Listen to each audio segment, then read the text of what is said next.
on to our next activity, receive, reflect, and response. In other words, RRR. And for that, we're going to invite two of our priests from our diocese who will be able to give a little bit more insight onto what that activity is. It's really a joy to introduce Father Thomas Pulickal, a priest of the Jesus Youth Movement, serving in the St. Thomas Syro-Malabar Diocese of Chicago. Father Thomas currently serves as the Assistant Director of Pre-Theology and Assistant Professor at St. Vincent de Paul Regional Seminary in Boca Raton, Florida. Before answering the call to priesthood, Father Thomas worked as a software developer and held numerous leadership roles within the Jesus Youth Movement. I know the job market for CS, as a lot of you guys are Indians and probably most of you guys are in IT, the job market for CS isn't really the greatest right now. So if you were considering a career switch, maybe you could speak to Father Thomas or even the Assistant Director of Vocations for the Diocese, Father Joby Joseph. As mentioned, Father Joby is the Assistant Vicar at St. Mary's Syro-Malabar Parish in Long Island. Ordained in May 2021, Father Joby has already made a meaningful impact through his pastoral ministry, especially among young people and those discerning a call to the priesthood. He will also soon be moving back to Illinois, joining the staff at Mundelein Seminary, where he will continue to inspire and guide future leaders of the Church with his dedication, faith, and joyful witness. Please join me in welcoming both Father Thomas Pulickal and Father Joby Joseph.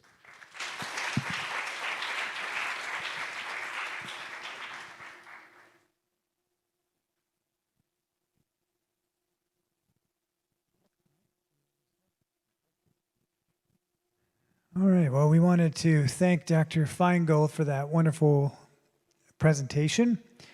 And this is a chance for you to speak.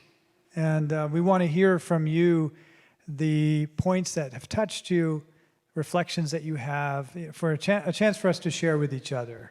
And so Father Joby and myself, we're going to get that ball rolling. We're going to share about what touched us first, and then we'll explain where to go from there.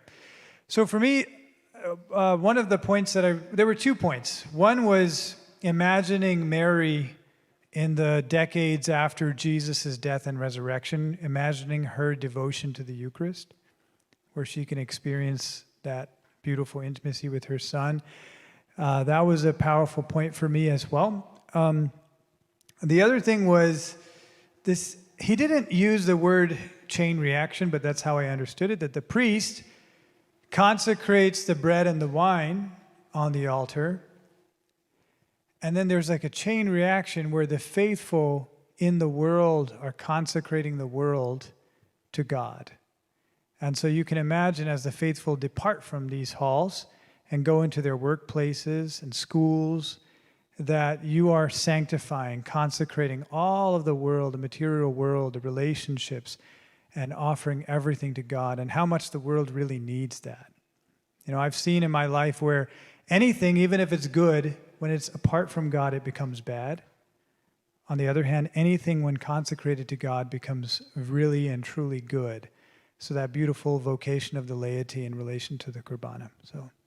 Yeah, and similarly, there was, I think, a number of points. I'm sure we gleaned a lot of number of insightful points over the course of the presentation.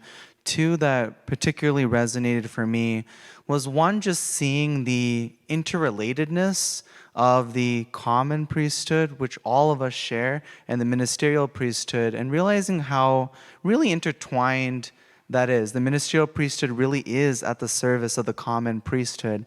And Dr. Feingold made this little quick comment about like the COVID reality, right? And brought me back immediately to when during COVID, I found myself being at a parish and just like being with all these priests that were really just hurting and lamenting the fact because they missed their people. And during that time is when you saw, I remember going to one parish and the priest would do the live stream masses, and he literally just put pictures of parishioners in the pews because the people weren't there. Or just how his heart would be aching of just making these phone calls and just checking up on how everyone is doing. And so really being reminded, and this is shortly before my own ordination, so just being reminded of how intertwined the ministerial priesthood is with the life of the laity, right? We're together. We become this one church together. We can't do it without each other. And then a related point to that is just that active participation point. You know, in the Syriac church, actually in one of the early councils, local council, there was actually a rule that a priest cannot celebrate Kurbana on his own. He always had to have someone else there. He could never celebrate Kurbana on his own.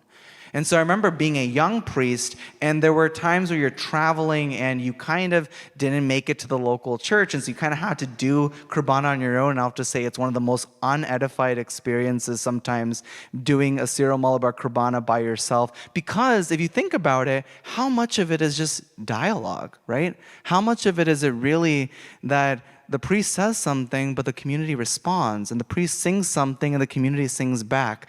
And without that, there's something missing, right? So just to really know that in our liturgy, that active participation component is very much embedded, right? It's embedded that we do need each other, right? We talk about how, this is the Haikala, the earth, right? And this is the Castroma, Jerusalem, and then there's heaven. But really, these levels do not make sense without each other, right? You can't just have the altar by itself. And you can't just have the Haikala by itself, right? Everything kind of has to work together in this perfect, I don't know what the word is right now, but harmony. There we go. Let's go with musical terms, right? Harmony. But anyways, those are two things that really struck out to me from Dr. Feingold's presentation that really resonated, right? Yeah, so that's what we want to encourage this among all of us now. So what we're going to do is we're going to ask you to first think about one point from Dr. Feingold's presentation that you learned and that resonates with you, right? That means something to you personally. So we're going to take just a few seconds for you to have some quiet time to yourself. And then we're going to ask you to form a little buzz group of 2 or 3 people. Yeah, let's around you. Yeah. Maybe we'll call it a think, pair, and share, right? So think first, then pair up with the person next to you and share your insight that you were just thinking about, and then we can share it with the larger group, all right? And we have these 2 traveling mics and these 2 somewhat young the last step he said is, so after you get some time to talk to each other and share, then we'll pass around the mic and we'll have a few people share your responses. So just maybe a minute or so. Think about something that resonated with you, something that you just learned, something very insightful, something that you might take away from the presentation.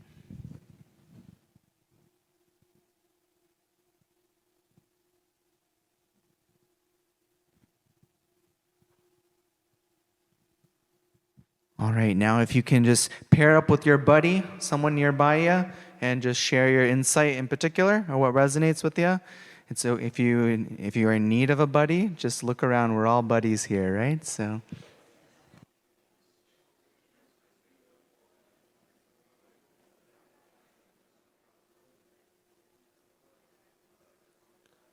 All right. So sounds like we have some good conversations that are going on.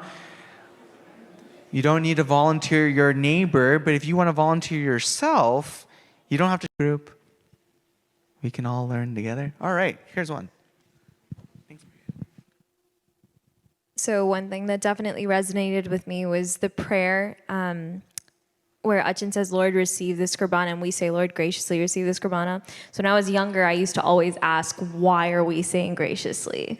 And I'd never think too much about it, but during Kurbana, that would go through my head. And so then today, when the doctor pointed that out, how it's honestly our unworthiness that we're asking God to receive because he's perfect completely. But because we've become a part of that sacrifice as well, we're asking him to graciously receive us. And that just kind of really touched me, and it's definitely something I'll remember in all the future Kurbanas I attend and participate in. Thank you for sharing that. All right. You actually just stole our next question, but We can build on it. We can build on it. It's not stealing. It's preemptively That's good. preparing, Very right? good. Others?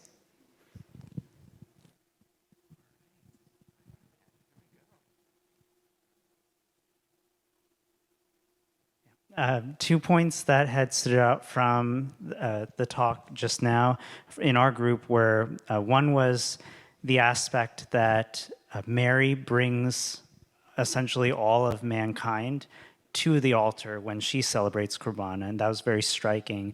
And also that we are called to do the same, not just the people that we directly care about, but also even the people that we may not have so much ease in praying for, also bringing them to the altar during Qurbana, and also how we can embody this aspect of a Eucharistic life every single day, not just during Sunday mornings, but in all activities we do, even recreation and relaxation activities, as long as we do it in a kind of holy and non-sinful way, that itself can still be an offering to God.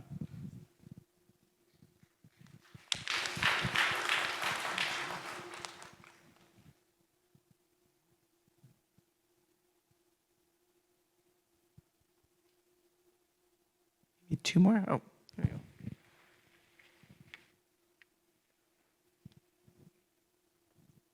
I feel like one thing that struck me is just the fact that he was talking about us, like as the laity, being a royal priesthood, because I feel like we don't really focus on that much. I think in our minds, it's always just like the priests, like the ministerial priests, and then we're just like the people. But it was interesting to hear us. Like, I know we learned it in CCD, but it doesn't really like strike us that much as like the ministerial priest is offering the Qurbana as Christ, but then we're offering it as the bridegroom. And yeah, I feel like that's something that just struck me.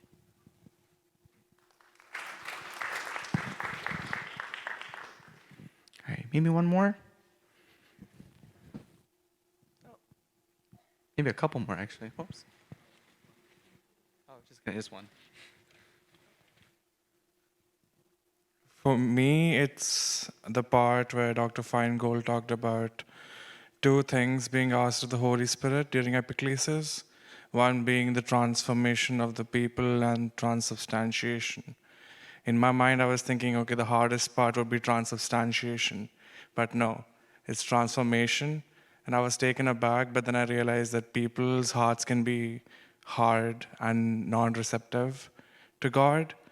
And that can cause a lot more troubles, especially if you go back to the Old Testament and look at how Pharaoh treated Moses' miracles. Like Moses came in front of the Pharaoh and talked to him, showed him the signs. Pharaoh did not listen, and a lot of people died, and a whole journey started where Exodus happened. So that point put into perspective that even though transubstantiation is mystical, it's our hearts that need to be transformed first and foremost. And if they don't transform and we're still coming every Sunday to church, it won't make a difference unless we become receptive.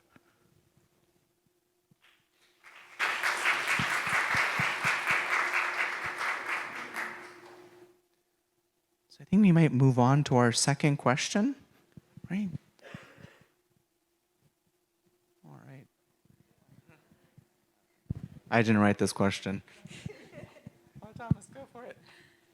Maybe there were people who weren't paying attention to Maria's answer too. So, but we could give somebody else a chance to answer just to make sure the point is nailed. Or should I pick somebody at random?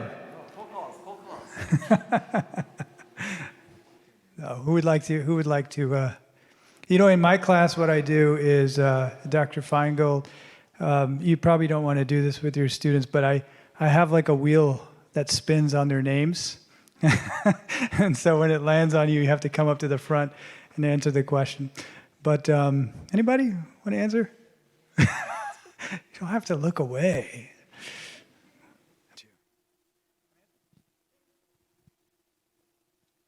It's because we're so unworthy that we ask God to graciously accept the Qurbana. Okay, great. Yeah. Anybody want to add to that? Avoiding eye contact.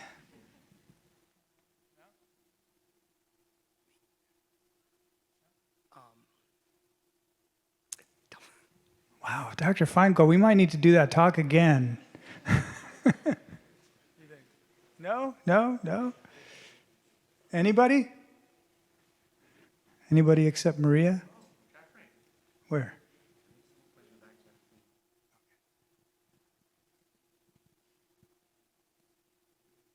This was a great point. So It's because we're offering Kurbana as a community, and like it said, it's a Kurbana, it's the sacrifice of Christ, but because we are part of that sacrifice, it's our unworthiness that we're asking for. beautiful, and thank you. What an amazing reality, because it just actually kind of proves what Dr. Feingold was explaining. If it was just Jesus, if it was just his sacrifice, we wouldn't be asking, Father, please accept it. But it really, truly involves us. We're in there, in that Kurbana. So very beautiful.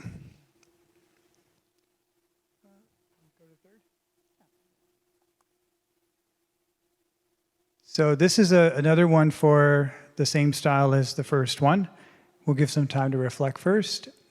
I'll read it out since not everyone can see. Dr. Feingold spoke about the role of the faithful in offering themselves in the Kurbana.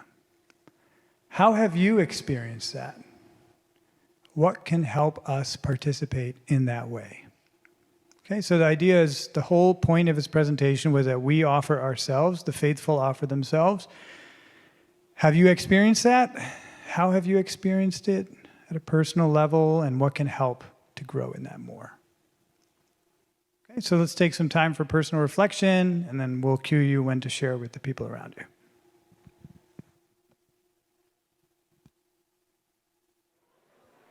All right, gentle friends, how can we deepen our appreciation of the offering, or how have we already experienced the ways that we enter into the offering of the Holy Kurbana?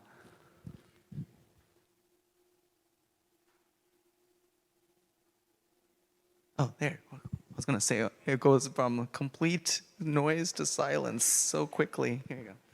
I'll pass it over. So I said singing all the words and singing them from the heart is a really good way to participate.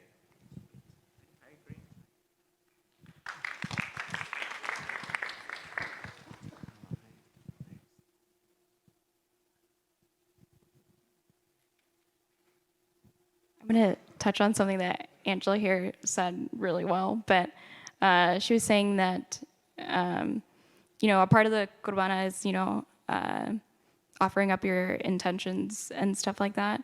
But another huge part of it is worship, and kind of, she was saying, setting aside yourself and focusing on Christ. And sort of that circle that you're talking about, Christ offered himself up, and we are also offering up our time and everything just for him. So it's kind of putting aside ourselves. So that's one way of offering. And we also talked about how understanding what's going on in the Kurbana really, really helps in participation. I spent a lot of time with the Latin right back at school. And if you don't understand what the Latin songs are, what they mean, it's harder to participate, but once you know the meaning of it, it really helps understand, and also understanding the scriptural basis of everything that is in the Kurbana and where so many things come from, really helps sort of make it a little bit more personal, and you sort of understand the history behind it. And it really is so intricate and beautiful how it's set up. And I think once you understand, although it's difficult to, I think it takes a lot of time to, it really does help in your focus and participation in it. Even with the small things like the incense, your prayers being offered up and things like that. I had no idea. And I think a lot of people don't know, right? Kind of stuff that we forget from CCD. But trying to even with Kurbana Explained online, there's resources that can help us understand, and even just checking those out can really, really help our participation in it, because otherwise it might just seem like you're coming and reciting a bunch of prayers. But yeah, just being active participant in that way.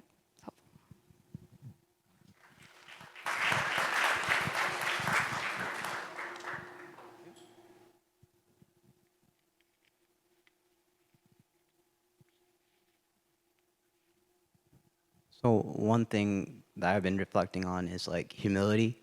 When you go to Kurbana or Mass, like you go with an attitude of humility that like you're a broken person, you're a sinner, that you know you need God. So you kind of do like I was reading a book that's called Interior Freedom, and it says like detachment of yourself. You detach from yourself from this world, or like from your like attachments to like materialistic things or whatever you have in the world, and attach yourself more to God. So when you go to Kurbana, for me, it's just like I go in the attitude that I'm broken, I'm not doing good, or just like I need you, God. And then when I feel like I need Him, then I like open up more, and my heart opens up more to Him, and then I can be able to receive more of His love. So humility is, I think, a good way.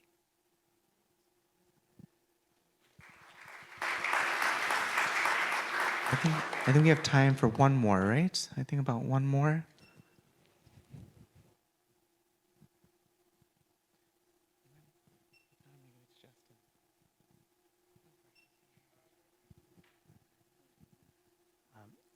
For this one, our group had talked about how being able to participate truly means, similar to some aspects of marriage, coming with that vulnerability. That's important for you to have that intimate connection. And also communication is important as well, to be able to actively participate. And in terms of offering yourselves, really the Kurbana, the central focus is the sacrifice.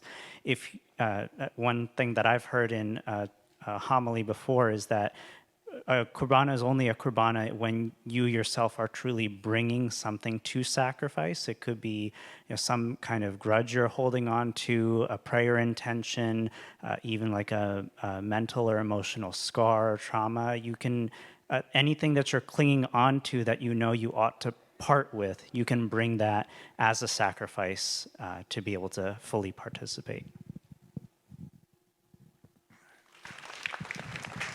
Father Joby, there was one more hand here. We can. When I just thought about the fact how doctor was talking about how what you bring, it depends on what your heart is open to, like how much it depends on the mood of your heart is only how much of space you're giving for your Jesus to be occupied. Which suddenly remember about Kurbana's participation, then I thought about what Father Mike Smith's talk at the NEC that I heard when we say through him, with him, and in him. That is the exact point of when the crucifixion happens. At that point, Jesus is dying on the cross, calling, Father, Father, why have you forsaken me? For some reason, that really touched my heart so bad. And then that was the moment I realized there's so much going on in a Mass that I don't even realize, so much in depth that I most often tend to ignore. So I thought, why not preparing? So that night, I actually spent some time reflecting on this fact. And then next day when I went to Mass, my intention was, Lord, help me participate in this Mass with due dedication, that I can give myself completely to you. I'm broken, I'm unworthy, I don't know what to do. I know I can't love you the way you love me. And that, I would say, was the first time in my life that I could ever participate in a Holy Mass with so much of participation, which I knew I was all in tears, like almost the whole time. And even while receiving the Holy Communion, I was like, I love you, Lord. I thank you. I praise you for this beautiful moment that you gave me. And I praise him so much for helping me realize even a bit of how beautiful the whole sacrifice was going on, even without me realizing that I became a part of it.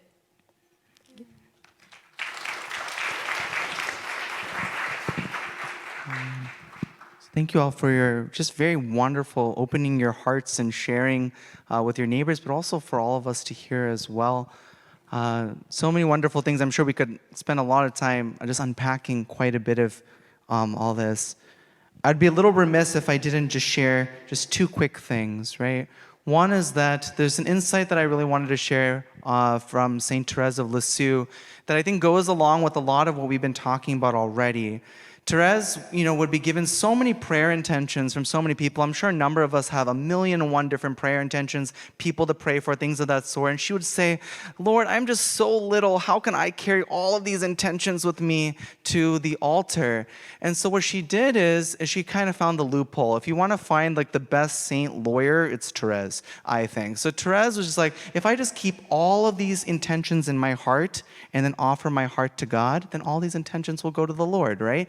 Easiest way to do it. So really, during Kurbana, that's really what we can do, is all the things that we're carrying, all of our worries, all of our concerns, all the people that we love, if we just keep them very close in our heart and then offer ourselves up to the Lord, offer our heart to the Lord, naturally all of those things become offered to the Lord as well, right? So when we were talking about let your minds be on high or let your hearts be on high, right? That is the opportunity by which we really give everything, right? That is there. Secondly, is that I think we maybe as a Malayali community, but the Kurbana does a good job with this too, of reminding us of our unworthiness, right? Our unworthiness, our brokenness, our sinfulness, which is all there and it's true. However, I do want us to just, maybe we won't get to notice it today because Kurbana is finished, but tomorrow I would encourage us to pay attention to this fact, right? If you were to trace through Kurbana, we talk a lot about this like being a servant, being unworthy, all this stuff goes there, even to the pinnacle point where we're kneeling down and we say, Lord, forgive the sins and offenses of your servants over and over and over again, right? But immediately after that, we're told that we stand up and we say, Our Father, right? So we don't stay as servants. We actually immediately take up the dignity of being children of God and we come and receive the Lord. So we're not just going to the Lord because we're unworthy. We're not offering to the Lord our unworthiness, our sinfulness. We're offering to Him our entire self, right? And when we receive that Lord who is transubstantiated in that bread, then we become what we receive because He's the Son of God and He's inviting all of us to be sons and daughters of God in and through Him. We become who we receive, right? So anyways, just a thought there. It's not just about offering your sins and unworthiness while that is there, but there's so much more that we offer when we offer in the Holy Kurbana because He doesn't want just that. He wants you, right? He wants you. He wants me. I think we are off to our next thing. So I think we're going to invite our MCs who are over there to give us some directions because I have no idea what's next. All right, thank you, everyone.